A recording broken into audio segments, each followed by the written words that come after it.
This week's experiment is going to be all focused on focus. Thank you for joining me in another experiment. Something that I struggle a lot with is being able to get things done, focusing, procrastination, all of those kind of things.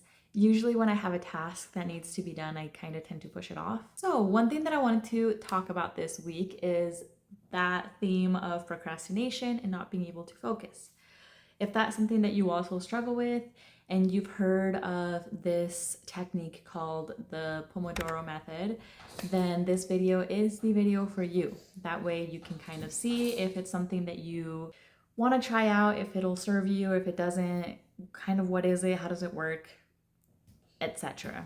So according to Google, the Pomodoro Technique is separated by short breaks with a longer break after 4 Pomodoros. It was developed by Francesco Cirillo. So basically you have your task that you want to focus on, right? You take your tomato. A Pomodoro is a tomato, as I have found out, and you split it into 4. Essentially, you set a timer for 25 minutes, so that's a quarter of the Pomodoro, and then you take a quick 5 to 10 minute break. And then you focus again for 25 minutes. You take another quick 5 to 10 minute break. And you continue doing this 4 times until you have your whole Pomodoro or your whole tomato. And the idea behind this is that you're not overwhelming yourself essentially with being completely focused on one thing for a long period of time and then you kind of get burnt out.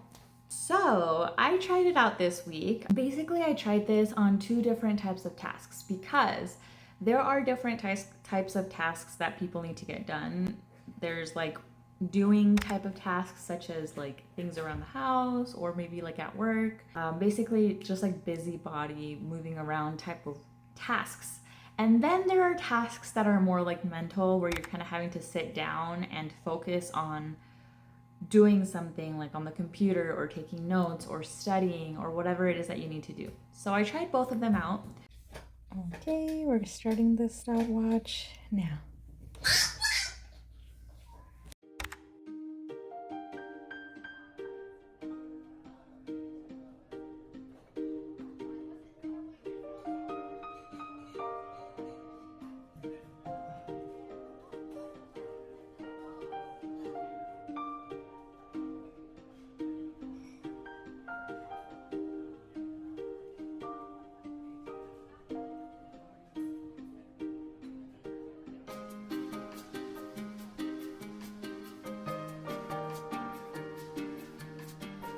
Okie dokie.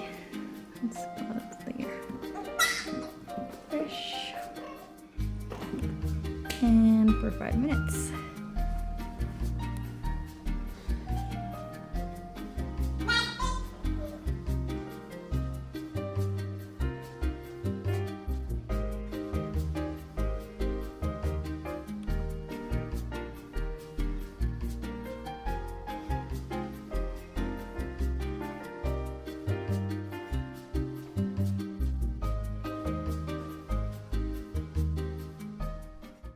I did have a little bit of trouble essentially like trying to do my Pomodoros like uninterrupted, if that makes sense. So in conclusion, what I found was that the Pomodoro technique was pretty helpful in the sense of moving around and doing like the busybody work type of tasks. I did some cleaning, I cleaned my normal everyday type of tasks, which normally baseline, I do like to have a baseline of where I started and then also where it ended up with the experiment. So my baseline is usually I'll do my cleaning. I will get distracted quite a bit. I tend to go on my phone a lot. I tend to kind of like listen to podcasts in the background or listen to TikToks or kind of take a break and snack and do different things.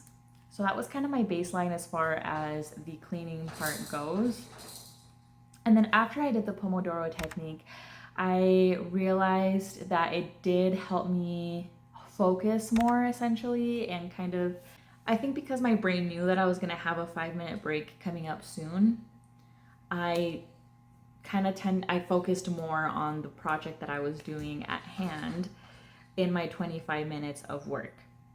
So that was kind of nice because I felt like I got a lot accomplished. Moving on to the more like focused type of task that was more on the computer and kind of writing and things like that. I do have a business that I'm starting with my husband, and it has to do with a lot of research and doing a lot of like administrative sort of tasks.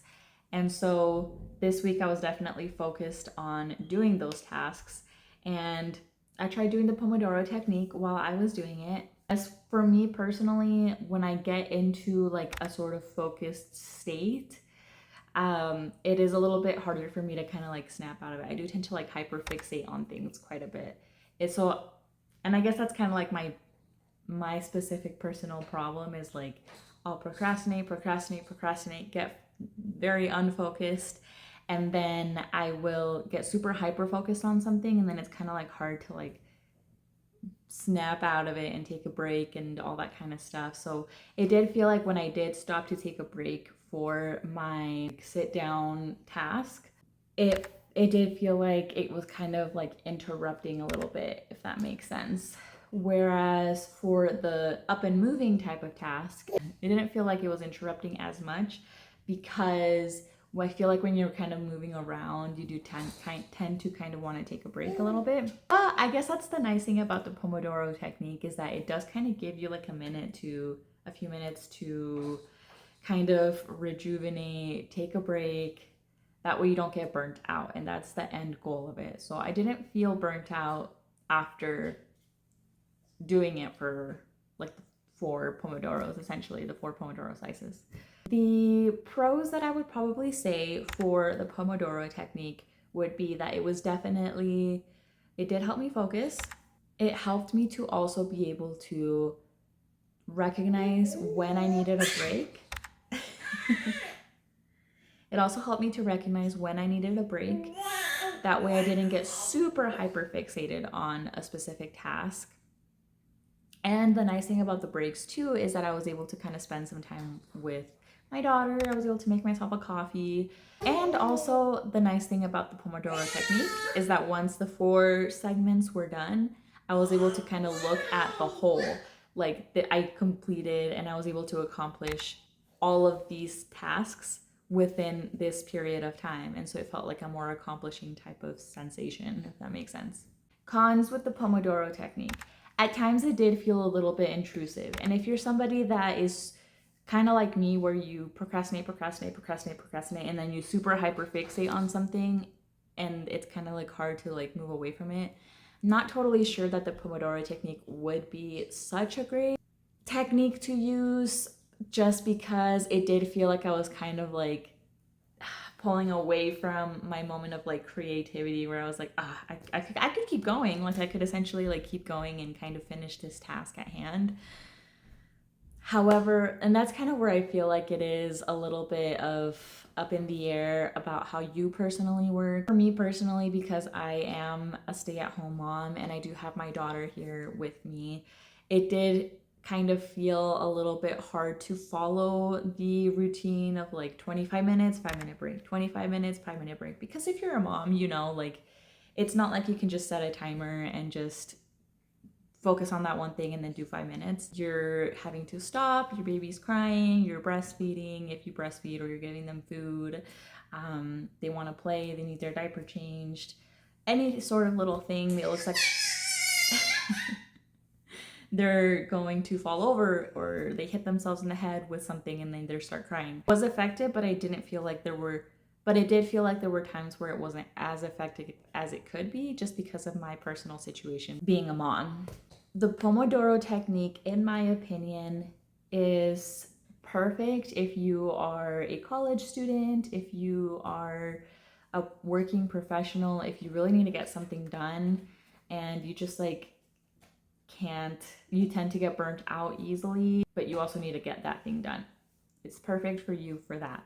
If you are somebody that does have kids, you do tend to have like a lot of interruptions throughout your day. Maybe you have like a business that you run and you have to like, I don't know, answer phone calls or something. Then the Pomodoro technique, I don't believe would be quite as effective, just because it feels like you're not necessarily getting the full like 25 minutes of dedicated work before you get interrupted with something. But as always, definitely try it out. see if it works for you. This was just my experience. And then of course, it's a proven technique that has worked for a ton of people. Just because it wasn't necessarily like perfect for me in my case, it doesn't mean that it won't work for you. If you do end up trying out the Pomodoro technique, let me know down in the comments below, because I would love to hear your experience. If you're also like a parent and you tried it and it worked amazing for you, like I would love to hear that and see if maybe I just need to give it another chance. Alrighty, thank you guys so much for watching my video, and I hope you found something valuable from it, and I will see you guys in my next video.